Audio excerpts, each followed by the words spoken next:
রাস্তার মাঝখানে ডাকাতি হচ্ছে ওপেনলি সবার সামনে। ডাকাত যদি 2 জন ডাকাতি করে, এলাকার 20 জন লোক জীবন দেওয়ার জন্য মাঠে নামতে প্রস্তুত হয়ে যাবে। এখানে ডাকাতি হচ্ছে, আপনি তাকায় থেকে দেখছেন, আর একজন দূর থেকে তাকায় থেকে দেখছে। এতে করে ডাকাতরা সাহস পেয়ে যায়। প্রত্যেকটা মুসলমানের মাঝে, বাংলার প্রত্যেকটা জনগণের মাঝে এই ভালোবাসা, এই আন্তরিকতা থাকতে হবে। যদি আমরা সকলেই মিলে হাতে হাত রাখি, ডাকাতকে প্রতিবাদ করি, আমার বিশ্বাস বাংলার মাটিতে 95% ডাকাতি কমে যাবে। ঠিক কিনা বলেন?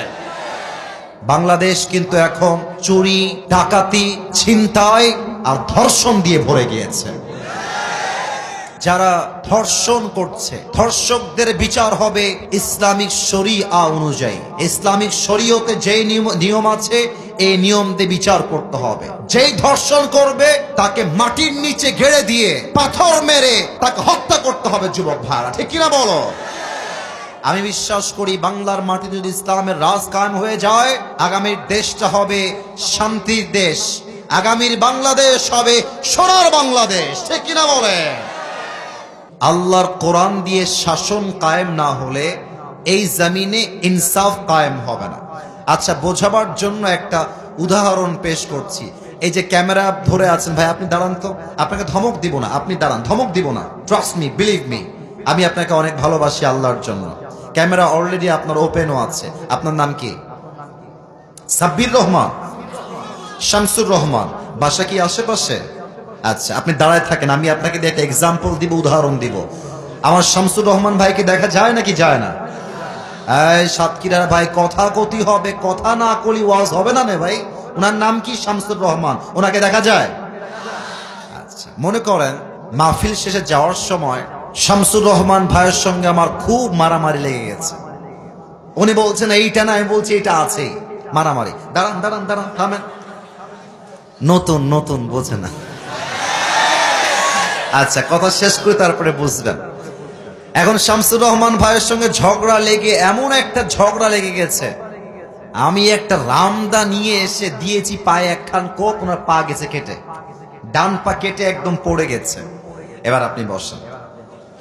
আচ্ছা, এবার সাতক্ষীরার যুবকরা আমার নামে থানায় মামলা করেছে যে আসিফ হুজুর আমাদের ইসাল সওয়াব মাহফিলে এসে শামসুর রহমান নামের একজন যুবককে এক কোপ দিয়ে তার ডান পা কেটে ফেলেছে।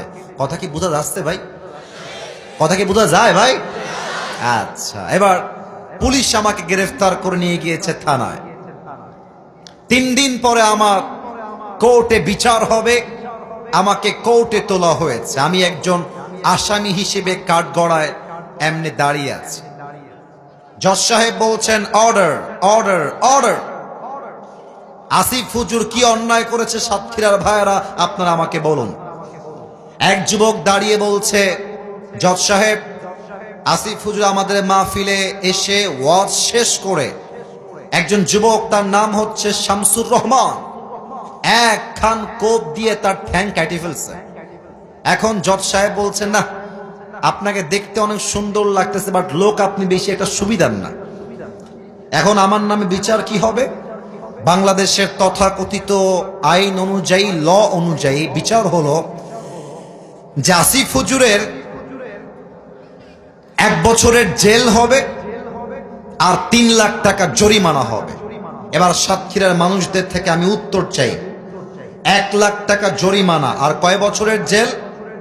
3 বছরের জেল। বলেন সবাই, কয় বছরের জেল? 3 বছরের জেল। আচ্ছা, এবার আপনারা দেখেন কোন একটা বিচার, এটা কি সুষ্ঠু কিনা, এটা সমান কিনা, এটার মাপকাঠি ঠিক আছে কিনা, এটা বুঝার জন্য আমরা একটা দাড়িপাল্লা নিই। দাড়িপাল্লায় পেঁয়াজ মাপি, আলু মাপি, রসুন মাপি, যে ওজন বা কেজি ঠিক আছে কিনা। দাড়িপাল্লা নিয়ে আসেন। এই সাতক্ষীরার ভাইয়েরা, কথা কিন্তু কান দিয়ে নয়, দিল দিয়ে শুনতে হবে। দাড়িপাল্লা নিয়ে এসেছেন। এবার শামসুর রহমান ভাইয়ের ডান পা যে আমি কেটে দিয়েছি, ডান পাটা আপনি দাড়িপাল্লা ডান দিকে রাখেন। আর আপনি যে আমাকে 1 লাখ টাকা জরিমানা করেছেন আর 3 বছরের জেল দিয়েছেন, সেটাকে আপনি দাড়িপাল্লা বাম দিকে রাখেন। সাতক্ষীরার ভাইয়ের আমার সাথে কথা কতি হবে। এখন যদি আপনি টান দেন দাড়িপাল্লা ধরে, একদিকে ডান পা, আর একদিকে 1 বছরের জেল আর 3 লাখ টাকা জরিমানা। আপনি যতই টান দেন সমান সমান কি হবে না ভাই? কথা কোন সমান সমান কি হবে না ভাই? হবে না। আচ্ছা আপনি আর একটু বাড়ায় দেন, 5 বছরের জেল দেন আর 3 লাখ টাকা জরিমানা দেন। এবার আর একবার টান দেন দেখি, সমান সমান হবে না ভাই? হবে না। যদি সমান সমান করতে চান, আপনাকে আল্লাহর জমিনে আল্লাহর কোরআন দিয়ে সংবিধান কায়েম করতে হবে। আগে ঠিক বলবেন না, আগে বলছেন লেট মি ফিনিশ, একটু সময় দেন। আল্লাহর জমিনে আল্লাহর কোরআন দিয়ে রাজ কায়েম হলে কি হবে?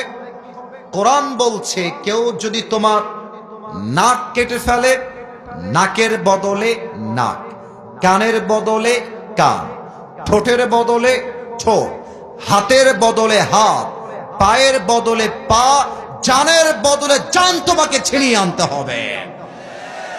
এবার আপনি ইনসাফের কায়েমে আসেন। আমি যে ওনার ডান পা কেটে দিয়েছি, আপনিও 1 কোপ দিয়ে আমার ডান পা কেটে ফেলেন। এবার দাড়িপাল্লা নিয়ে আসেন, দাড়িপাল্লার ডান দিকে শামসুর রহমান ভাইয়ের ডান পা দেন, আর দাড়িপাল্লার বাম দিকে আমার ডান পা কেটে লাগায় দেন। এবার টান দেন, দেখবেন 2 খান সমান সমান হয়ে গেছে। ঠিক কিনা বলে? ওয়ামান হাকামা বিহি আদালা। এই কোরআন দিয়ে যে আল্লাহর জমিনে রাজ কায়েম করবে, সে আল্লাহর জমিনে ইনসাফ ভিত্তিক রাষ্ট্র কায়েম করতে হবে। ঠিক কিনা বলে? এটা দিয়ে কোরআনের রাজ আমরা কায়েম চাই। তবে আমি আমাদের প্রধান উপদেষ্টা ডক্টর ইউনূস সাহেবকে বলতে চাই, ভারতের ষড়যন্ত্রে ভয় পেলে আমাদের চলবে না। আমি জানি আপনাদের এখান থেকে ভারত খুবই কাছে, এই কাছে আপনাদের বর্ডার। আমি একটা কথা বলতে বাধ্য হচ্ছি সাতক্ষীরার ভাইয়ারা, বাংলাদেশের সবচাইতে শত্রু দেশের নাম হচ্ছে ভারত আর ইন্ডিয়া। সবচেয়ে বড় শত্রু এরা আমাদের। এবং আমি মনে করি ভারতের যেই সাংবাদিকগুলো বাংলাদেশকে নিয়ে ভুয়া নিউজ ছড়ায়, একটাকেও সাংবাদিক মনে হয় না।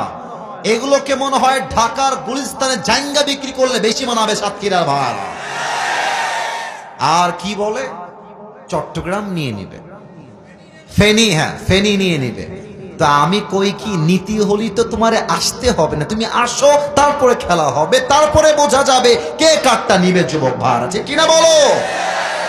আমার তো মনে হয় ভারতের কুলাঙ্গার সাংবাদিকদেরকে সাইজ করবার জন্য অন্য কোন জেলার কোন প্রয়োজন নেই, সাতক্ষীরার সন্তানরাই এনাফ হয়ে যাবে।